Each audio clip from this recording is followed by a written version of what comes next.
Abakinnyi 20 bahabwa amahirwe menshi yo kwegukana Ballon d'Or ya 2025 2026 nyuma y'uko Ousmane Dembele yegukanye Ballon d'Or ya 2025. Umupira w'amaguru ukomeje kwihuta nk'umurabyo ku buryo amaso ya benshi yahise yerekeza ku bakinnyi bazahatanira igihembo cy'umukinnyi mwiza kurusha abandi ku isi Ballon d'Or 2026. Lionel Messi cyangwa Cristiano Ronaldo bashobora gutungura isi yose bakongera gutwara iki gihembo kiruta ibindi byose ku isi. Mu mwaka wa 2026 uzarangira igikombe cy'isi cyaramaze gukinwa. Byose birashoboka, ariko nanone abasesenguzi benshi bavuga ko amahirwe menshi ari ku bakinnyi bakina mu makipe akomeye kandi afite amahirwe yo gutwara igikombe cy'isi ndetse n'ibindi bikombe byose bizakinwa muri uyu mwaka w'imikino wa 2025-2026. Ubu ibihembo bya Ballon d'Or bitangwa hashingiwe ku musaruro w'umukinnyi ku giti cye mu gihe cy'umwaka, aho kuba umwaka usanzwe wa kalendari. Ikinyamakuru Give Me Sport cyakoze urutonde rw'abakinnyi 20 bashyizwe mu majwi yo kuba bashobora kwegukana Ballon d'Or ya 2025 ya 2026 hashingiye ku musaruro wabo n'amahirwe y'amakipe yabo. Cyashingiye ku mibare ya buri mukinnyi hagendeye ku bitego yatsinze, assist, clean sheet, ibikombe yatwaye, ndetse by'ingenzi byagiye bivugwa ni za shampiyona zizakinwa muri 2025-2026 n'imikinire ye muri rusange. Abakinnyi 20 rero bahabwa amahirwe menshi yo kuzegukana Ballon d'Or muri uyu mwaka. Turahera ku mwanya wa mbere tugeze ku mwanya wa 20 buri mukinnyi ndetse n'impamvu ashobora kuzegukana Ballon d'Or. Ku mwanya wa mbere w'urutonde rw'abakinnyi bashobora kuzatungurana bagatwara Ballon d'Or muri uyu mwaka wa 2026 bamwita Kylian Mbappé, akaba akinira ikipe ya Real Madrid ndetse n'ikipe y'igihugu y'Ubufaransa. Uyu mukinnyi ubuhanga bwe buragenda bwiyongera uko imyaka igenda ihita. Nyuma yo kuva muri PSG akerekeza muri Real Madrid, amaze gutsinda ibitego 14 mu mikino 10 gusa muri uyu mwaka wa 2025-2026 nk'uko shampiyona iri. Ni umwe mu bakinnyi 10 ni umwe mu bakinnyi benshi babona mpuzegukana Ballon d'Or y'uyu mwaka cyangwa se vangaha. By'akarusho akaba ariwe waje ku mwanya wa mbere mu bahabwa amahirwe yo kuzegukana Ballon d'Or umwaka utaha. Umwanya wa kabiri hari Lamine Yamal. Uyu nguyu akaba ari umwataka w'ikipe ya Barcelona, akaba akina n'ikipe y'igihugu ya Espagne. Uyu musore ukiri muto w'imyaka 17 amaze kuba icyamamare ku rwego rw'isi. Yafashije Espagne gutwara Euro akiri muto kandi arimo kugirira akamaro ikipe ya Barcelona FC. Abasesenguzi bamwe bamugereranya nka Messi ukiri mutoya. Ku mwanya wa gatatu twihuse turahasanga Harry Kane. Uyu nguyu akaba ari umukinnyi wa Bayern Munchen, akina n'ikipe y'igihugu y'Ubwongereza. Uyu mwataka wa Bayern uri mu bihe byiza, aho amaze gutsinda ibitego 18 mu mikino 10 gusa uyu mwaka. Naramuka atwaye Champions League cyangwa igikombe cy'isi, ashobora kuba umunyaburayi wa mbere wegukanye Ballon d'Or kuva kuri Mike Owen muri 2001. Ku mwanya wa kane kuri uru rutonde hagaragara Ousmane Dembele akinira Paris Saint-Germain ndetse n'ikipe y'igihugu y'Ubufaransa. Nyuma yo gutwara Ballon d'Or ya 2025, Dembele aracyari mu bakinnyi bashobora kongera kwegukana iki gihembo. Arimo gufasha PSG mu rugendo rwo kongera kwigarurira Uburayi ndetse no gukomeza kuyifasha gutsindira ibikombe byinshi na za shampiyona. Ku mwanya wa gatanu w'urutonde ruriho abakinnyi bahabwa amahirwe yo kwegukana Ballon d'Or turahasangaho Pedri. Uyu mukinnyi akaba akina FC Barcelona ndetse n'ikipe y'igihugu ya Espagne. Afatwa nk'umusimbura wa André Iniesta. Pedri ni umukinnyi w'umuhanga bihebuje mu kibuga hagati, aracyari muto kuko afite imyaka 22, ariko ni umutima wa FC Barcelona ndetse na Espagne. Ni umukinnyi w'umuhanga rwose. Kuri uru rutonde ku mwanya wa gatandatu hariho Erling Haaland, akaba akinira ikipe ya Man City ndetse n'ikipe y'igihugu ya Norvège. Ni umukinnyi udasanzwe mu gutsinda ibitego.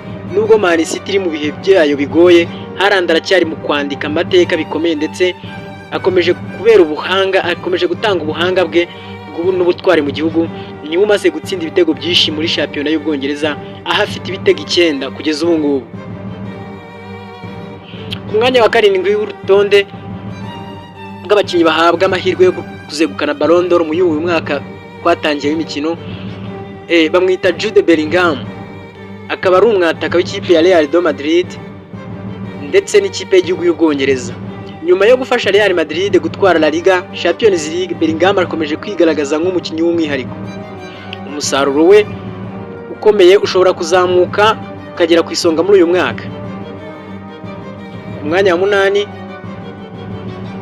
turahasanga umunyamisiri Mohamed Salah, akaba akinira ikipe ya Liverpool ndetse n'ikipe y'igihugu ya Misiri. Nubwo ageze ku myaka 33, Mohamed Salah aracyari mu bakinnyi batanga umusaruro ukomeye.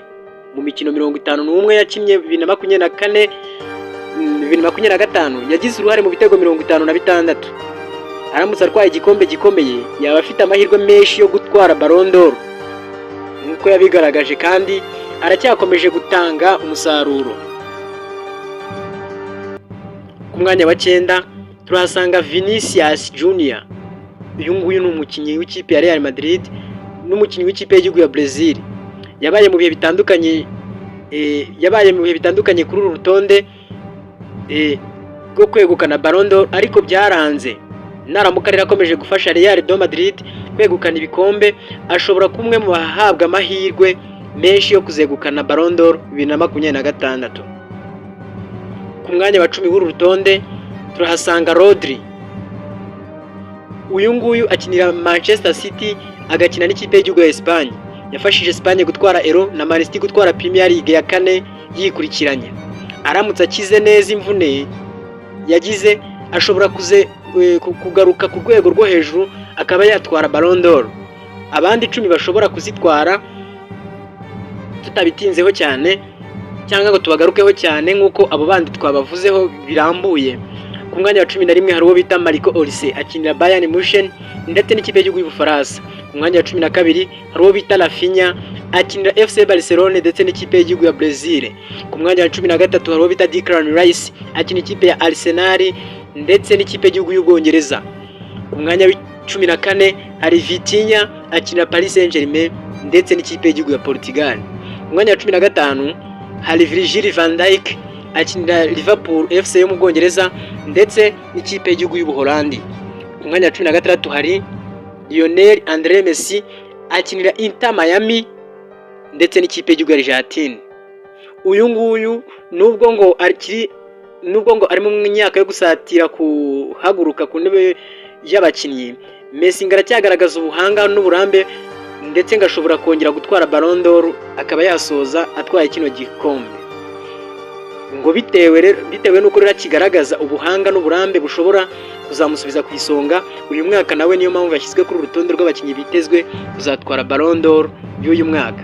Ku mwanya wa 17 none naringeze bamwita Joao Neves, akinira ikipe ya Paris Saint-Germain ndetse n'ikipe y'igihugu ya Portugal. Ku mwanya wa 18 yitwa Ryan Gravenberch, akinira ikipe ya Liverpool ndetse n'ikipe y'igihugu y'Ubuholandi. Ku mwanya wa 19 bamwita Bukayo Saka, akinira Arsenal FC yo mu Bwongereza ndetse akaba akinira n'ikipe y'igihugu y'Ubwongereza.